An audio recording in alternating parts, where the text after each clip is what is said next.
bersyukur Tuhan. Kami bersyukur untuk siang hari ini kami ada di rumah Tuhan. Terima kasih untuk kekuatan, kesehatan yang Kau berikan kepada kami. Terima kasih Tuhan, terima kasih. Kau baik Tuhan. Tuhan, urapi kami, berkati kami pada hari ini. Kami akan duduk diam di kaki Tuhan. Kami akan mendengarkan pesan-Mu Tuhan. Urapi kami pribadi lepas pribadi. Kami tahu Tuhan, firman Tuhan ini akan mengajar setiap kami, mendidik kami dalam kebenaran. Yesus, kami akan menyiapkan hati kami dan telinga kami menjadi telinga seorang murid. Kami akan duduk diam di kaki Tuhan. Kami mau pastikan ibadah kami bukan rutinitas, tapi ibadah kami adalah kami mau ketemu sama Tuhan Yesus. Terima kasih Tuhan, terima kasih. Hanya di dalam nama Tuhan Yesus Kristus yang siap mendengarkan pesan Tuhan pada siang hari ini. Sama-sama kita katakan, amin. Silakan duduk Bapak Ibu. Shalom, apa kabar? Bersama Tuhan Yesus luar biasa. Thank you para imam musik. Apa kabar? Bersama Tuhan Yesus luar biasa. Katakan bersama dengan saya. Bersama Tuhan Yesus. Kita percaya bersama Tuhan Yesus luar biasa. Amin. Karena kita percaya juga bahwa bersama Yesus kita akan tidak pernah kekurangan kebaikan Tuhan. Katakan amin. Amin. Amin. Kita percaya kita hidup di penghujung akhir zaman. Katakan amin. Yes.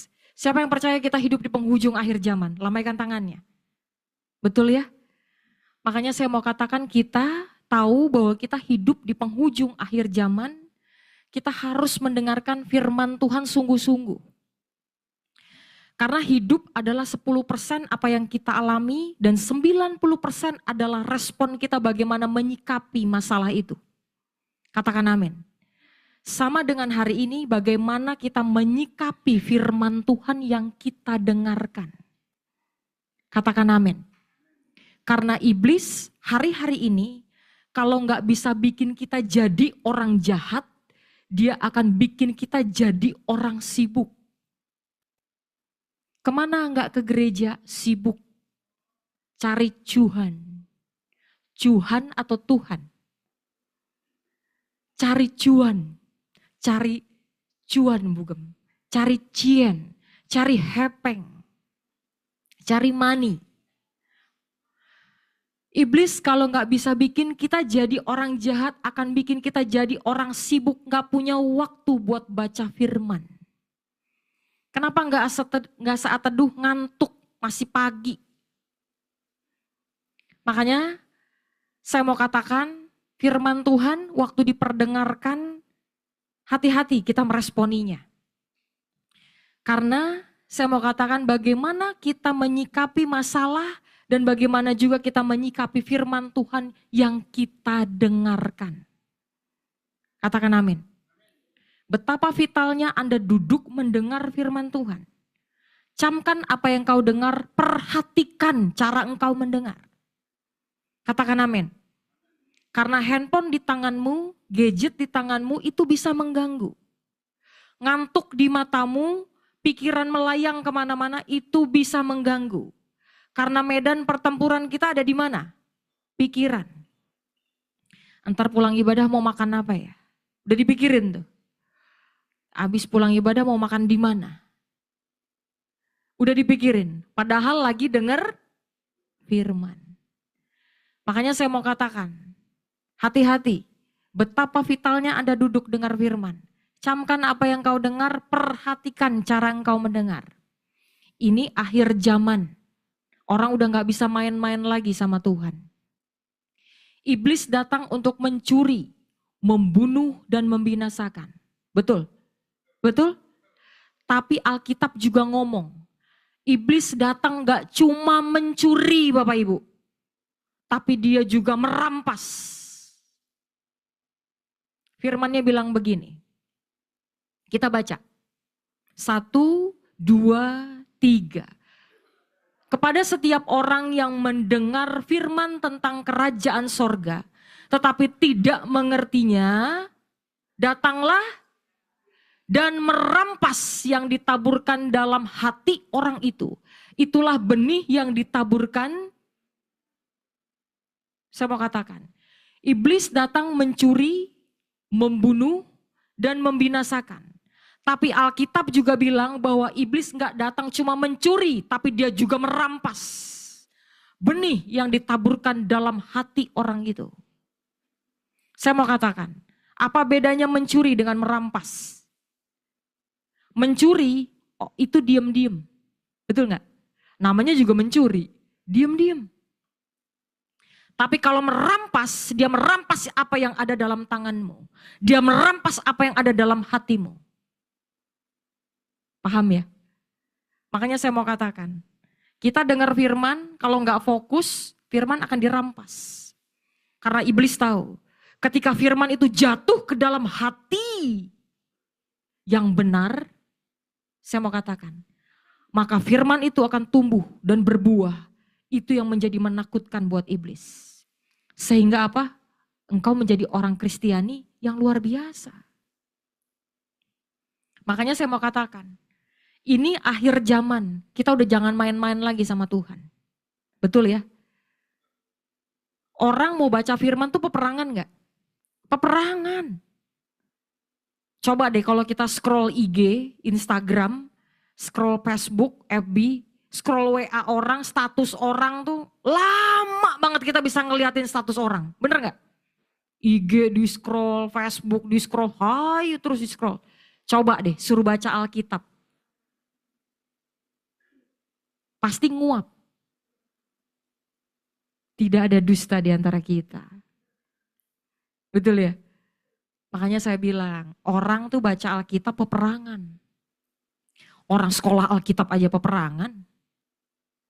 Diskors lah sama kampus. Waduh. Karena orang yang namanya untuk bisa mengerti kebenaran tuh gak gampang. Amin. Makanya saya mau katakan, Anda ada duduk di rumah Tuhan, ini anugerah. Karena orang yang cinta Tuhan belum tentu hormat akan Tuhan loh. Anda kesini mau apa? Mau ibadah atau mau nonton ibadah? Kalau kita mau ibadah kita dengar firman. Tapi terkadang kita sibuk sama handphone. Kita sibuk sama sebelah ngobrol. Makanya saya mau katakan, orang yang cinta Tuhan harus juga hormat dengan Tuhan. Katakan amin.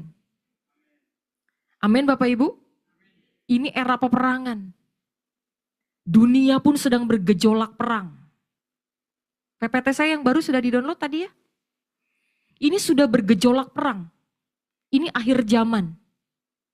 Kita akan mendengar deru perang. Di mana yang sedang ada perang? Saya tanya. Israel dan Hamas. Betul. Thailand dengan Kamboja. Merebutkan apa? Perbatasan. Betul? Jakarta. Demo. Betul? Saya mau katakan, hari-hari ini akan terjadi yang namanya peperangan dan pemberontakan.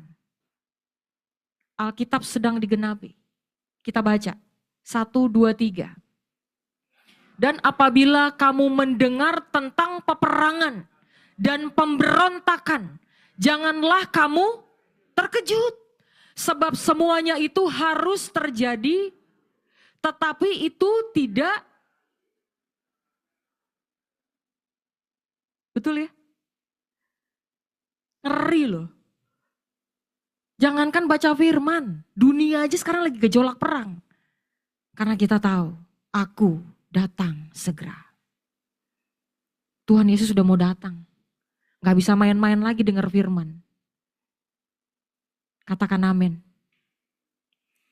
Tapi Alkitab bilang apa? Kalau engkau mendengar peperangan, pemberontakan, udah gak usah terkejut. Jawabannya cuma satu, apa? Akhir zaman. Bangsa bangkit melawan bangsa. Kerajaan bangkit melawan kerajaan. Udah ada pemberontakan. Firman Tuhan sedang digenapi. Kita baca lagi. Ia berkata kepada mereka, bangsa akan bangkit. Wih, bener gak? Lagi perang nih. Bener kan? Lanjut lagi. Dan kerajaan, lanjut slide-nya. Dan akan terjadi apa? Terjadi nggak saya tanya? Gempa bumi ya, belum lama di Jakarta ya, gedung pada goyang ya. Betul? Saya di Bogor, saya di Ciseeng. Gunung gede di Bogor goyang. Jam 10 malam, saya lagi bikin firman, ternyata meja makan saya goyang, ternyata gempa. Kita baca. Dan akan terjadi gempa yang dahsyat dan di berbagai mana? Bener ya? Di berbagai tempat kan? Di Jakarta, di Bogor, di mana? Betul? Di Myanmar belum lama, betul? Lalu, terus lanjut. Akan ada penyakit, sampar dan sekarang udah penyakit aneh-aneh. Bener nggak? Tiba-tiba anget, virus, badan tinggi, demam. Nggak tahu penyakitnya apa, tapi nggak turun-turun panasnya. Lanjut. Dan akan terjadi juga hal-hal yang mengejutkan. Dan tanda-tanda yang digenapi nggak saya tanya ini? Sedang digenapi Bapak Ibu. Akhir zaman. Nggak cuman perang. Dunia gempa juga. Bumi ini sedang digoncang juga. Bapak Ibu tahu? Rotasi bumi sekarang semakin mengalami percepatan. Saya kemarin baca di berita, ini saya masukin. Tahukah kamu bahwa rotasi bumi semakin cepat? Hari-hari ini sedang ada yang namanya fenomena aphelion. Bapak Ibu tahu? Jarak bumi menjauhi matahari. Sekarang hari-hari ini jadi agak dingin. Nggak tahu Jakarta. Kalau agak maghrib mau menjelang malam agak dingin udaranya. Cuaca iklim gak menentu, tiba-tiba hujan. Brrr, padahal siangnya panas. Betul? Iklim berubah karena mengalami percepatan. Bapak Ibu tahu, kalau udah kayak gitu orang banyak kena radang. Kena batuk pilek. Karena apa? Iklim berubah. Orang kalau yang gak kuat fisiknya, dia langsung agak meriang. Langsung batuk, langsung pilek, langsung tenggorokan gak enak. Kalau mau aktivitas cepat capek, cepat pusing. Karena fenomena aphelion ini sedang terjadi sekarang. Dan hari-hari ini, para ahli, Bapak Ibu tahu para ahli sedang menghitung. Saya kemarin baca beritanya. Para ahli sedang menghitung. Bumi sedang mengalami yang namanya percepatan waktu. Waktu sedang dipersingkat sama Tuhan. Para ahli menghitung bahwa sekarang sudah tidak 24 jam lagi Bapak Ibu. Gempa bumi di berbagai tempat. Para ahli meneliti, kenapa rotasi sudah jadi dipercepat nih, jadi agak cepat. Kerasa nggak? Pagi baru masuk kantor, tiba-tiba udah siang, tiba-tiba udah sore, udah malam. Betul nggak? Sekarang Minggu ke gereja, besok Senin, Rabu udah ketemu, udah pertemuan lagi, besok udah Minggu lagi, udah ketemu lagi. Bener nggak? Waktu sedang dipercepat. Karena iklim udah mulai berubah. Jadi para ahli bilang begini, hari-hari ini waktu sudah tidak 24 jam yang dulu lagi. Sekarang tetap 24 jam. Sama. Cuman terasa cepat. Firman Tuhan sedang digenapi. Ayatnya bilang begini nih. Kita baca ya. 1, 2, 3. Dan sekiranya waktunya tidak dipersingkat, maka dari segala yang hidup tidak akan ada yang selamat. Alkitab bilang. Akan tetapi oleh karena orang-orang pilihan. Betul? Makanya waktu terasa cepat sekarang. Ini Alkitab loh yang ngomong. Bukan saya yang ngomong. Makanya kalau iklim berubah, peperangan di mana-mana, pemberontakan terjadi di mana-mana, orang gampang garang, senggol bacok. Siapa tuh yang ngomong? Waduh, udah gak bisa denger orang ngomongin kita. Tandanya apa? Akhir zaman. Tanda-tanda akhir zaman sudah terlihat. Makanya saya mau ngomong, betapa vitalnya Anda duduk mendengar firman Tuhan. Fokus. Ya.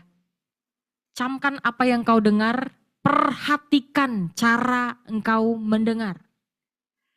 Karena waktu kita dengar firman akan mempengaruhi bapermu. Tahu baper? Apa itu baper?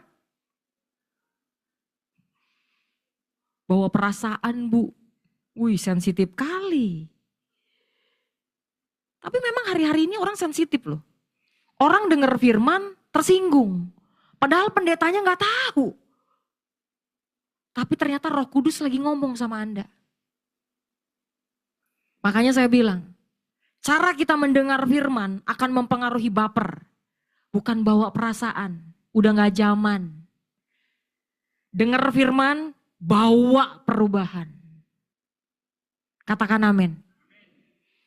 Kedewasaan Anda dalam jadi orang Kristen tidak diukur berapa lama Anda jadi orang Kristen, Bapak Ibu. Ada di sini mungkin yang sudah sejak lahir jadi orang Kristen. Betul? Ada yang baru petobat baru 5 tahun, baru 2 tahun, baru 3 tahun, baru 10 tahun, baru 25 tahun. Petobat baru. Tidak diukur kedewasaan Anda dari berapa lama engkau jadi orang Kristen. Yang jadi pertanyaan, selama engkau jadi orang Kristen, ada perubahan hidup atau enggak? Itu. Katakan amin. Amin. Jangan sampai Bapak Ibu, saya mau ngomong. Orang terlihat karismanya bagus banget. Di mimbar, pelayanan, kayak malaikat. Tapi karakternya ambruk banget. Pernah gak ngeliat yang kayak gitu? Nah. Makanya saya mau kasih tahu begini. Karisma dan karakter itu dua hal yang berbeda Bapak Ibu. Karisma itu popularitas. Tapi kalau karakter itu mentalitas. Paham ya? Karisma itu outer beauty. Kalau karakter itu inner beauty yang ada di dalam kita. Itu karakter yang ada di dalam. Orang makin kenal kita, makin terberkati atau makin tersakiti. Tergantung karakternya. Orang suami istri nih. Makin akrab, makin kenal, makin suka atau makin terluka sama pasangannya. Tergantung apa? Karakternya. Kalau di gereja kayak malaikat, bagus. Karismanya bagus. Amin. Makanya saya mau kasih tahu, itu bedanya karisma sama karakter.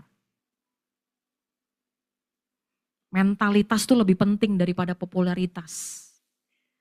Inner beauty itu lebih penting daripada outer beauty. Karaktermu yang dilihat sama Tuhan. Bukan seberapa banyak kita tahu, udah tahu ini mah Alkitabnya udah banyak dikhotbahin. Sotoy, tahu sotoy? You know sotoy? Sotoy kambing, sotoy kaki. Itu soto ya. So tahu. Saya mau kasih tahu Bapak Ibu. Kita kalau lagi dengar firman jangan sotoy, dengerin. Karena ini akan berdampak buat apa? Bawa perubahan. Perubahan buat siapa? Buat hidup kita. Katakan amin. Amin. Makanya bagaimana kita untuk mengalami baper? Yang pertama. Slide-nya. Yang pertama apa? Taat perintah Tuhan. Wih, akhir zaman nih Bu. Suruh taat perintah Tuhan. Susah atau gampang? Saya tanya. Susah. Ada yang bilang gampang. Ada yang bilang susah-susah gampang Bu. Saya mau katakan. Orang untuk taat perintah Tuhan gampang atau berat? Yang benar. Nah, firmannya bilang begini nih. Buka ayatnya. Nah, kita baca ya. 1, 2, 3. Dan inilah tandanya bahwa kita mengenal Allah. Yaitu jikalau kita menuruti.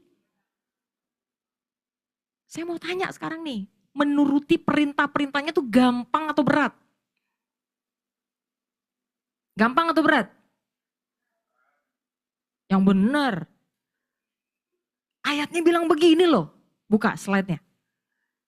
Kita baca ya. 1, 2, 3. Sebab inilah kasih kepada Allah. Yaitu bahwa kita menuruti perintah-perintahnya itu tidak. Nah, berarti siapa yang salah? Alkitab atau kita? Amin. Masa saya yang salah? Kan ini Alkitab yang bilang. Makanya saya tadi tanya, nurutin perintah Tuhan tuh gampang atau berat? Susah atau enggak? Orang suruh duduk diem aja susah kok dengerin firman. Bener enggak? Warawiri. Kita tahu nggak kalau lagi chatting sama orang nih handphone, online-nya tuh ada online gitu ya tulisannya ya. Kalau kita lagi chat sama orang tuh online. Terus kita lagi chatting sama dia, udah setengah jam kagak dibalas-balas, padahal handphonenya online. Lihat nggak? Ini orang dikacangin.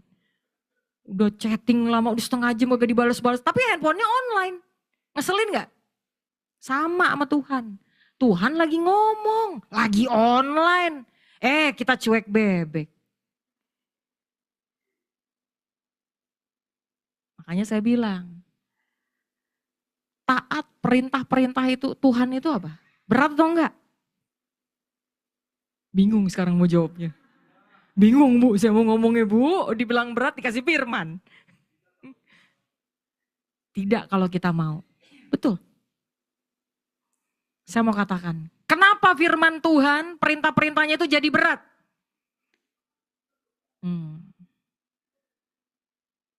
Tidak ada dusta ya di antara kita. Karena kita susah diatur Bapak Ibu. Makanya terasa berat. Coba kalau kita gampang diatur. Sekarang mau tanya nih. Kenapa kita perlu digembalakan? Nah, supaya tidak salah jalan. Saya turun ya. Saya lebih senang akrab kalau kelihatan gitu. Saya ada ilustrasi nih. Saya ada ilustrasi. Menerima barang dengan menerima Tuhan Yesus adalah dua hal yang berbeda. Tangkap ya. Menerima barang dengan menerima Tuhan Yesus adalah dua hal yang berbeda. Kalau kita terima barang, ini saya dari Bu Ati nih minum. Bu minum, di pastori tadi. Oh iya Bu, berarti barang ini jadi milik saya. Betul ya? Karena kan udah dikasih, barang ini jadi milik saya. Barang ini jadi ikut saya. Betul? Barang ini begitu saya dikasih, saya mau simpen kek, saya mau taruh di mana kek, saya mau kasih orang kek, terserah saya. Betul? Karena barang ini sudah jadi milik saya. Amin. Nah, kalau kita terima Yesus, kita terima Yesus. Nih, terima Yesus nih ya, terima Yesus. Bukan Yesus yang ikut kita. Paham? Tapi kita yang harus ikut Yesus. Kalau barang kita terima barang itu yang ikut kita. Terserah kita mau ngapain. Betul? Tapi kalau kita terima Tuhan Yesus, bukan Yesus yang ikut kita Bapak Ibu. Kita yang harus ikutin Tuhan Yesus. Amin. Tapi kadang-kadang kita susah diatur loh. Disuruh doa aja males kok. Disuruh puasa aja gak mau. Komsel, ayo. lagi cari cuan. Cuan atau Tuhan? Saya mau katakan, Bapak Ibu, kenapa kita sulit digembalakan?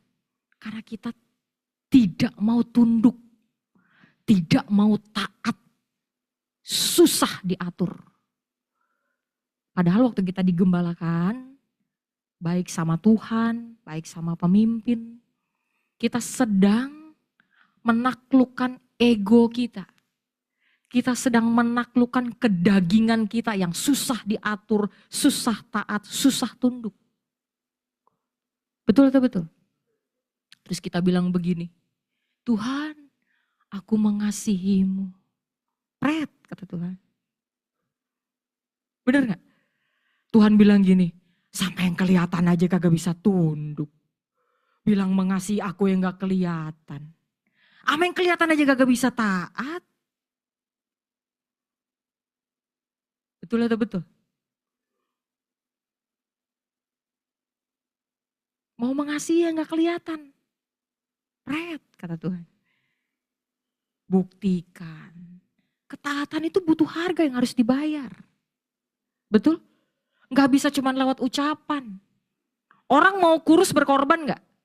Oh iya, gak makan lemak, gak makan bakso, olahraga, jaga makan. Bener gak? Mau kurus, betul gak? Orang mau taat, bayar harga. Katakan amin. Amin. Terus kita bilang begini, ngomong sama orang tentang Musa, tentang Daud, tentang sorga. Padahal kita susah taatnya nih. Iblis ketawa. Dia bilang begini, mau ngomong tentang Musa, mau ngomong tentang Daud, mau ngomong tentang sorga. Ketawa iblis. Zaman Musa, gue ada di situ, kata iblis. Mau ngomong tentang Daud, gue juga ada di situ. Lah emang iblis berapa digit umurnya daripada kita? Lah kita 2 digit kan umurnya. Iblis berapa digit saya tanya umurnya? Lebih tua mana iblis sama kita? Makanya dia disebutnya bapak pendusta loh. Iblis bilang apa? Dia mau nyanyi penyembahan, taat aja gak bisa. Saya mau kasih tahu, iblis tuh asalnya dari sorga loh Bapak Ibu. Bener gak? Kenapa dia bisa terusir dari sorga? Padahal dulu dia orang yang akrab dekat di tahta Tuhan. Mau ngomong penyembahan, kata iblis, gue tahu. Ngomong tentang sorga, gue tahu. Orang gue ada di situ. Bener? Apa yang membedakan kita dari iblis? Saya mau tanya. Apa yang membedakan kita sama iblis? Saya mau kasih tahu. Kita dengan iblis bedanya. Kita yang ditebus oleh darah Yesus. Iblis gak ditebus Bapak Ibu. Siapa yang ditebus? Siapa yang ditebus oleh darah Yesus? Kasih tahu, saya. Kasih tahu dong diri kita. Saya ditebus oleh darah Yesus. Malaikat gak ditebus Bapak Ibu. Iblis juga gak ditebus. Yesus turun ke dunia buat siapa? Buat kita. Apa bedanya kita sama iblis? Kita dengar firman, bisa taat dengan firman. Iblis dikotbahin walau bagaimanapun, enggak akan pernah bisa taat. Makanya diusir dari sorga. Itu bedanya. Bedanya orang percaya dengan iblis, masalahnya ketaatan. Gak ada yang bisa mengalahkan ketaatan. Gak ada yang bisa mengalahkan ketaatan. Makanya kenapa orang harus digembalakan. Supaya dia bisa taat, bisa tunduk, bisa diatur. Katakan amin. Amin. Saya ada ilustrasi tadi yang pertama. Siapa yang orang tua di sini? Angkat tangan, orang tua. Orang tua. Saya juga orang tua ya, punya anak ya. Nah, sekarang kita bikin aturan nih. Kita bikin aturan. Nah, kita panggil anak kita. Sini. Kita ngomong sama anak kita nih. Nah, mulai hari ini di rumah ini tidak ada ketaatan, tidak ada peraturan. Terserah kamu. Kita ngomong sama anak kita. Kamu mau ke gereja nggak ke gereja kek. Kamu mau sekolah minggu nggak sekolah minggu kek. Kamu mau mandi mau enggak, mau makan mau enggak, mau ngerokok, mau nongkrong, mau mabuk, mau narkoba. Terserah. Karena tidak ada aturan. Ya. Kamu mau panggil mama, mau panggil papa, mau panggil om, mau panggil tante, mau panggil nama. Terserah. Terserah kamu. Karena tidak ada ketaatan. Kita lihat 10 tahun kemudian. Anak itu jadi apa? Mulai dari saya ya. Mulai dari saya nih. Saya mau ngomong. Liar. Saya kiri mau ngomong apa? 10 tahun kemudian anak itu jadi apa? Rusak. Anak itu jadi apa kira-kira? Jadi apa? Belangsatan. Jadi apa Pak, Bu? Preman. Bandit, preman. Wih. Bener ya? Tidak ada ketaatan, tidak ada peraturan. Saya mau katakan, kita kalau nggak digembalakan, tidak ada ketaatan, tidak ada peraturan, kita bisa tahu jawabannya jadi apa. Katakan amin. Makanya ketaatan begitu penting buat Tuhan. Supaya kita bisa tunduk, diatur. Bukan kita yang ngatur. Kadang-kadang kita bilang gini, Tuhan prosesnya kan gak harus lewat sini Tuhan. Seharusnya saya udah punya segalanya nih. Saya udah punya mobil, udah punya rumah, udah punya segalanya. Kenapa prosesnya mesti lewat sini Tuhan? Kenapa bersakit-sakit dulu? Kadang-kadang kita ngatur Tuhan, bener gak? Padahal Alkitab bilang apa? Peraturannya tidak berat. Tapi karena kitanya yang susah diatur. Paham ya? Makanya saya bilang, musuh kita, musuh hidup kita itu sebenarnya bukan setan Bapak Ibu. Slide-nya. Tetapi siapa? Benar ya? Musuh terbesar hidup kita bukan setan. Jangan nyalain setan. Setan nih bikin gue males baca Alkitab. Setan nih bikin males doa. Bikin males ibadah saat teduh. Setan lagi disalahin. Musuh terbesar hidup kita siapa? Kitanya yang susah diatur Bapak Ibu. Jadi bukan setan sebenarnya. Musuh terbesar hidup kita adalah diri kita sendiri. Susah banget diatur taatnya. Paham ya? Paham ya? Kasih tahu kanan kirinya. Jangan baper. Jangan bawa perasaan. Tapi bawa perubahan. Amin. Amin. Maaf kalau tersinggung. Firman Tuhan mengajar, menyatakan kesalahan, dan mendidik orang dalam kebenaran. Saya ngomong sesuai Alkitab. Saya nggak tahu masalah Anda di mana. Tapi kalau kita pulang dari sini kita baper, yang benar adalah bawa perubahan. Bukan bawa perasaan. Katakan amin. Yang terakhir. Yang kedua. Bagaimana kita untuk bisa mengalami baper? Takut akan Tuhan. Wih, ini dia nih. Takut akan Tuhan. Saya mau katakan, Bapak Ibu, dari begitu banyak firman yang disampaikan di mimbar ini, tiap minggu kita dengerin, bener gak? Betul ya? Jawabannya cuma satu Bapak Ibu, Anda takut Tuhan atau enggak? Itu aja. Jangan ke gereja, jalan terus. Tapi jadi Kristen agamawi. Tahu? Kristen agamawi, ke gereja tiap minggu, komsel, ikut doa, tapi mati neraka.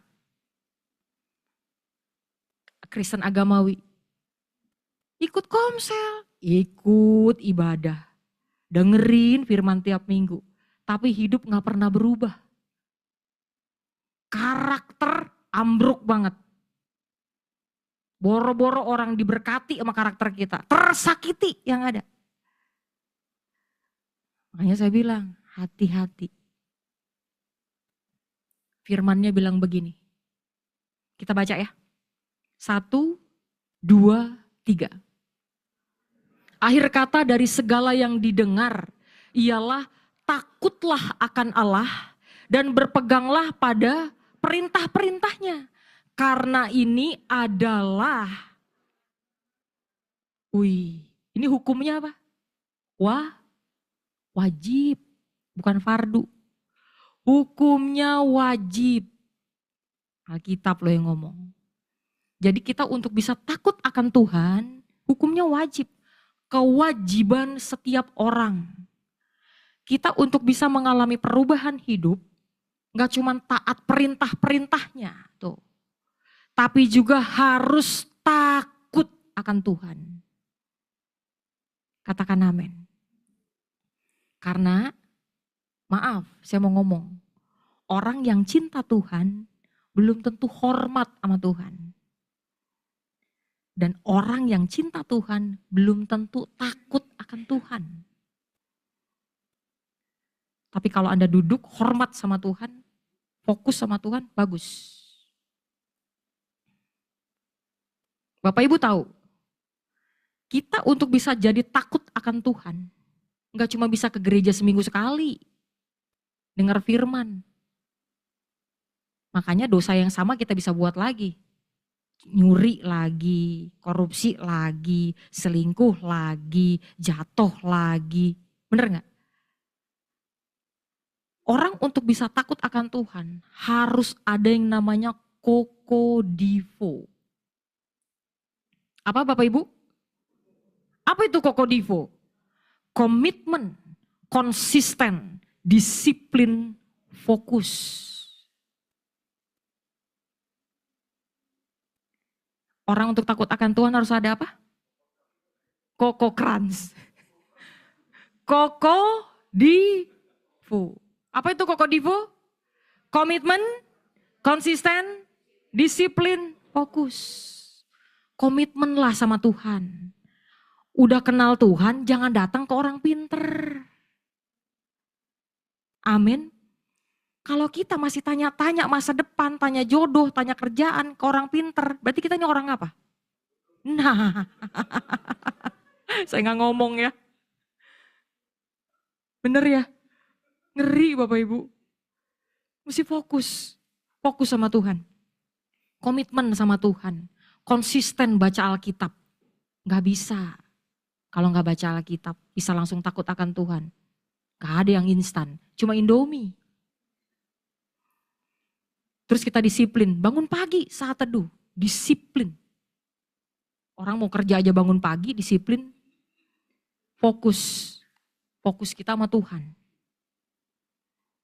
Baru bisa terjadi takut akan Tuhan. Cuma ke gereja seminggu sekali, berharap takut akan Tuhan. Hello, Anda tidur terlalu miring. Saya takut Tuhan kok Bugem. Buktinya, kita kadang-kadang ya susah diatur.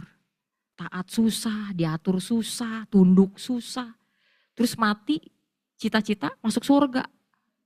Wih, hello, situ punya kenalan orang dalam.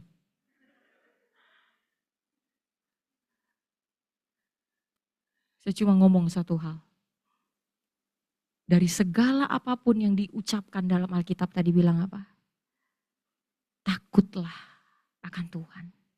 Yang jadi pertanyaan, Anda takut Tuhan gak? Itu doang. Anda jadi orang Kristen, cinta Tuhan, tapi takut Tuhan gak? Saya waktu selesai khotbah, hari Minggu saya pelayanan, saya turun mimbar. Tiba-tiba ada seorang ibu nyamperin saya. Dia ngomong begini, Bu, terima kasih buat firman-Nya. Saya diberkati, tapi saya sulit mengampuni. Kenapa? Saya bilang. Dia nangis sama saya. Dia cerita. Ibu tahu kenapa saya sulit mengampuni? 18 tahun saya dihianati Bugem. oleh suami saya. Berapa? 18 tahun. Dia nanti apa? Saya bilang. 18 tahun suami saya selingkuh, nggak ketahuan. Pada saatnya akhirnya ketahuan. 18 tahun berlalu. Di rumah family man banget Bu.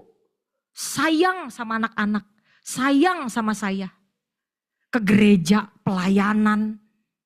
Kamuflasenya pinter. Tapi selingkuh. Susah saya ngampunin. Bingung saya harus percaya bagaimana lagi sama suami saya. Makanya saya bilang, ketaatan lebih berkenan di mata Tuhan ketimbang ambisi yang dibungkus kerohanian. Hati-hati. Kesannya pelayanan, karismanya bagus, tapi karakternya yang di dalam ambruk. Saya panggil suaminya. Saya bilang gini, Pak, coba sini. Saya rekonsiliasikan, karena saya hamba Tuhan, saya rekonsiliasikan dia lah.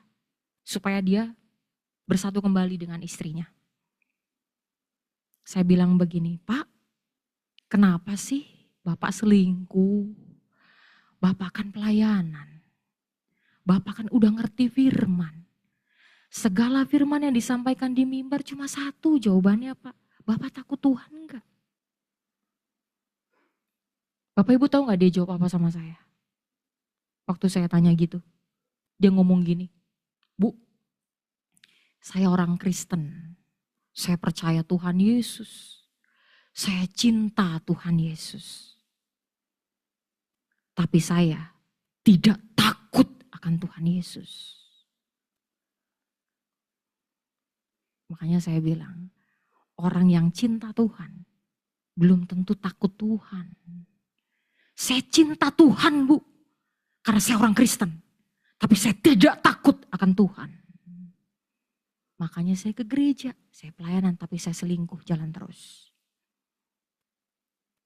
Dia dengar saya ngomong, dia baru ngerti.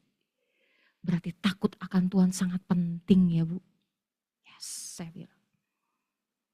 Karena orang yang takut akan Tuhan, sudah pasti dia cinta akan Tuhan. Amin. Orang takut mati, takut miskin, takut ditinggalin, takut sendiri. Tapi terkadang dia tidak takut akan Tuhan.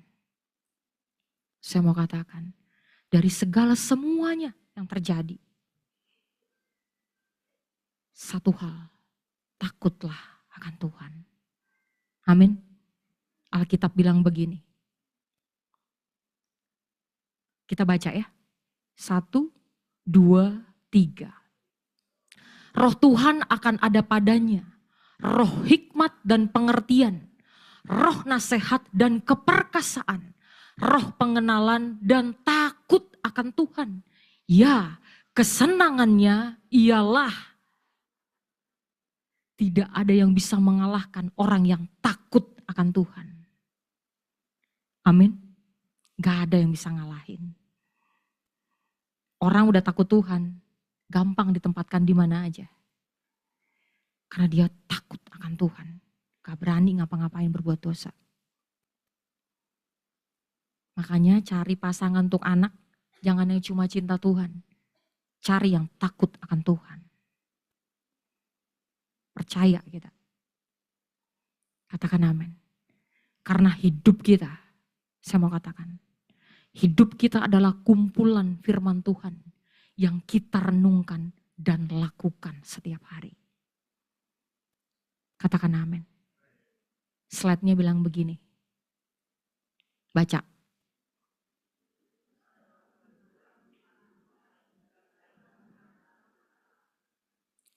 Katakan amin. Hidup adalah kumpulan firman Tuhan yang kita renungkan dan lakukan. Orang bisa ngaku jadi orang Kristen. Satu jawabannya. Anda cinta Tuhan, takut akan Tuhan apa enggak? Amin. Siapa yang diberkati? Kita bangkit berdiri.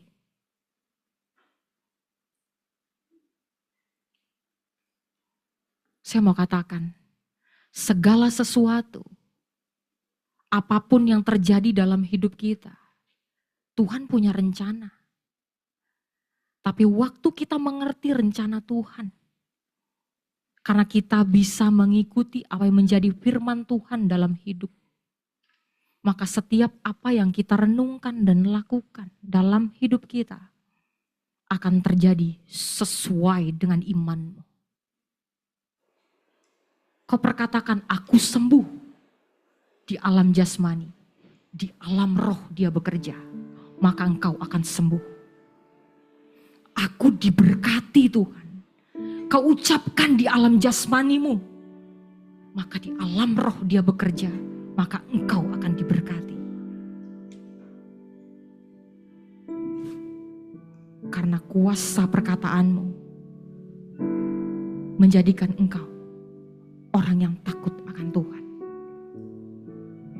Jadilah orang Kristen yang bukan Kristen agamawi. Tiap minggu ke gereja, tiap minggu dengar firman, tapi tetap aja baperan. Tiap minggu ke gereja, tiap minggu dengar firman, tapi aku bawa perubahan.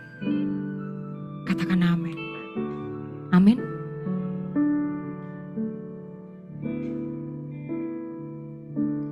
Hidupku menggenapi firman-Mu,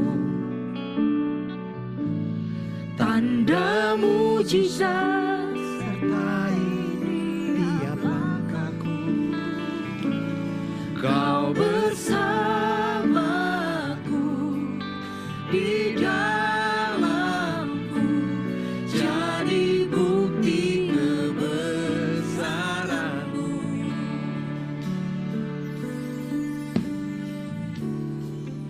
Kau sempurna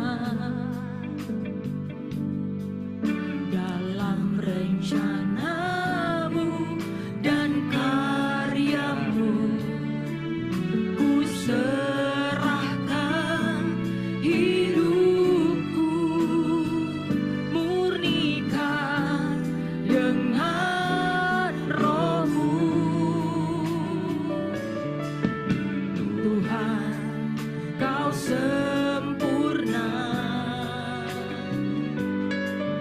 dalam rencana-Mu dan karya-Mu. Kami serahkan hidupku, murnikan dengan Roh-Mu. Hidupku menggenapi firman-Mu,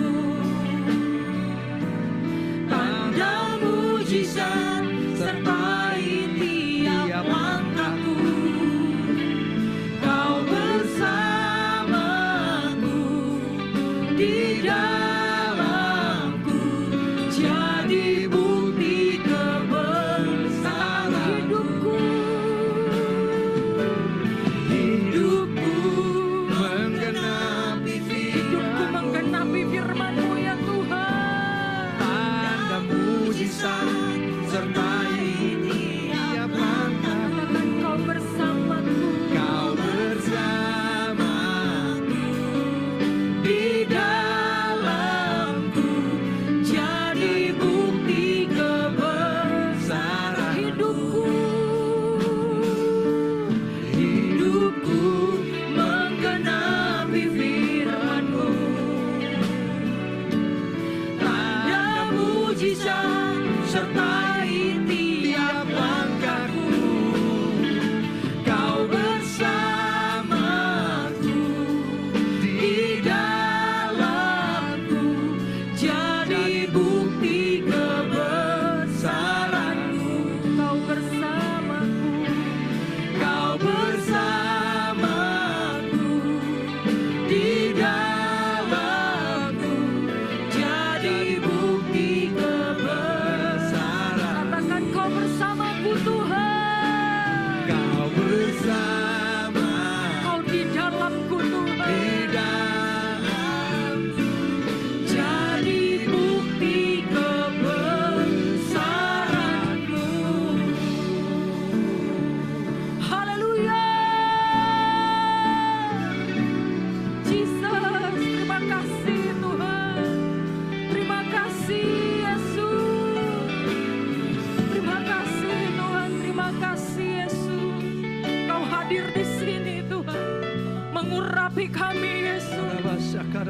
Bahwa kami terus menjadi agen-agen perubahan Tuhan. Setiap kami mempunyai karakter yang baik Tuhan. Dunia melihat perbuatanmu yang baik. Dunia tidak melihat Tuhan, tapi dunia melihat Tuhan melalui hidupmu. Bawalah perubahan menjadi karakter yang baik, yang cinta Tuhan dan takut akan Tuhan. Sehingga Kristus nampak di dalam dirimu. Kebesaran Tuhan ada dalam dirimu.